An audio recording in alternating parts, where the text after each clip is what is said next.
মাদারীপুরে খেলাধুলার সময় সহপাঠীর ধাক্কায় শিক্ষার্থীর মৃত্যু। সিসিটিভিতে ধরা পড়ল ঘটনা।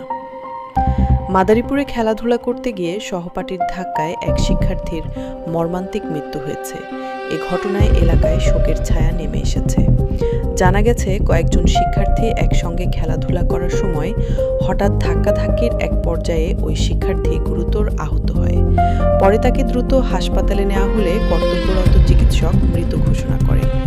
ঘটনার পুরো দৃশ্য নিকটস্থ একটি সিসিটিভি ক্যামেরায় ধারণ হয়েছে। ফুটেজে দেখা যায়, খেলাধুলার সময় এক সহপাঠীর ধাক্কায় শিক্ষার্থীটি পড়ে যায়। এরপর তাকে উদ্ধার করে চিকিৎসার জন্য নেওয়া হলেও শেষ পর্যন্ত তার মৃত্যু হয়। খবর পেয়ে পুলিশ ঘটনাস্থল পরিদর্শন করেছে এবং সিসিটিভি ফুটেজ সংগ্রহ করে ঘটনার প্রকৃত কারণ তদন্ত করছে।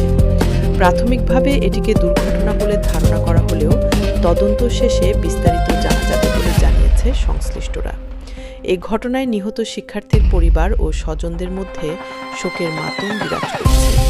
স্থানীয়রাও এমন অনাকাঙ্ক্ষিত ঘটনায় গভীর দুঃখ প্রকাশ করেছেন।